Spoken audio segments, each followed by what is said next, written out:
चित्तायां सगनिगणितं व्याहृत्यन्ते गोदा तस्यै नमः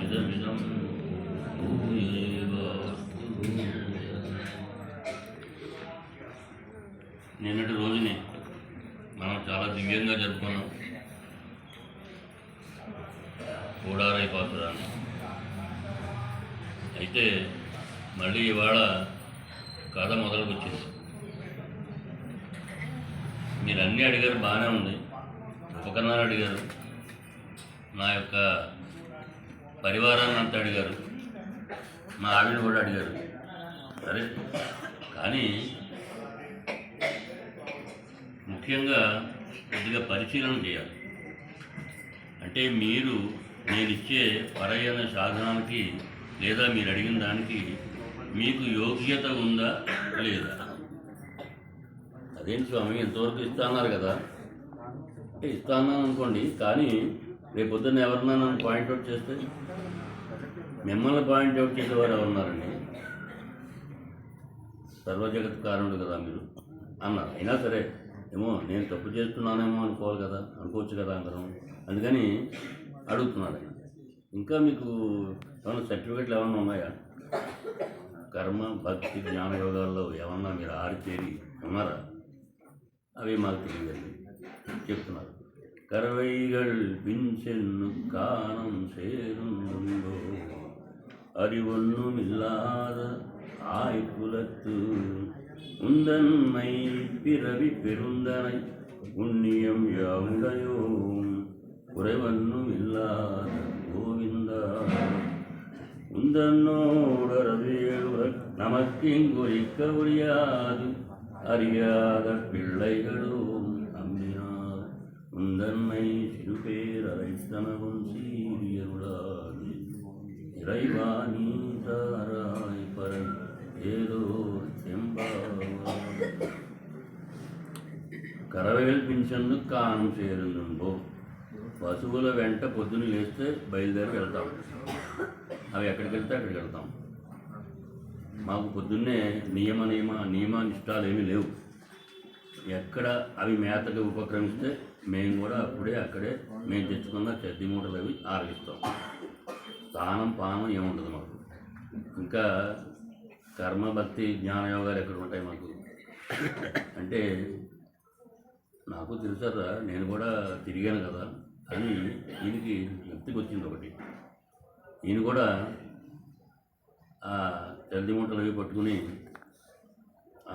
సమకాలీకులతో వెళ్ళిన సందర్భం గుర్తుకొచ్చింది. ఈయన కూడా వెళ్ళినప్పుడు ఎక్కడ ఆ పచ్చిక బయలు ఎక్కడ ఎక్కుంటే అక్కడ అవి మేస్తూ ఉంటాయి కాబట్టి మళ్ళీ సమయం దొరకదు కాబట్టి వాళ్ళందరూ గబగబా మూటలు విప్పుకుని అక్కడే కానిచ్చేస్తూ ఉంటారు చాపాటు అవి.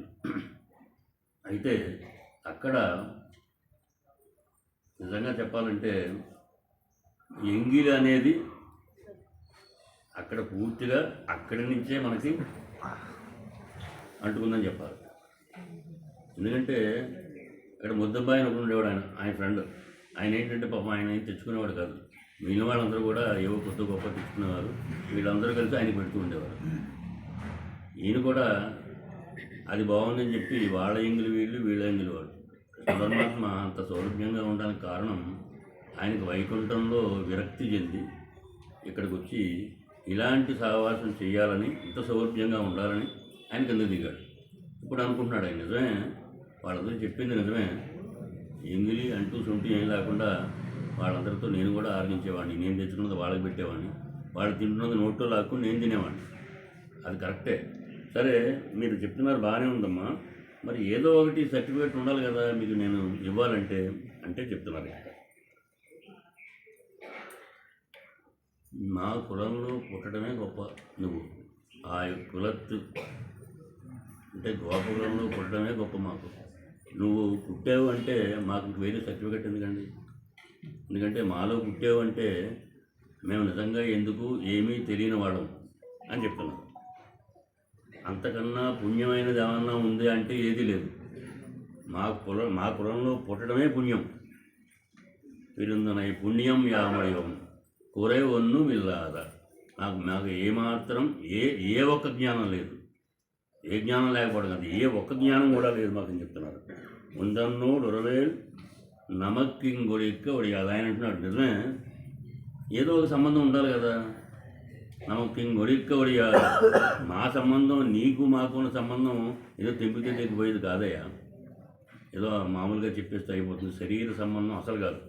శరీర సంబంధం అయినా సరే కొంతకాలానికే ఇవి వెళ్ళిపోతుంటాయి, కాబట్టి అలాంటి సంబంధం కూడా కాదు. రక్షక సంబంధం, శేషీభూత సంబంధం. అట్లాగే ఇంకా చెప్తున్నారు వీళ్ళు, మా సంబంధం ఎలాంటిదంటే నిన్ను తప్పించి వేరే ఇతరములైనవి ఏమీ లేవని చెప్పే సంబంధం.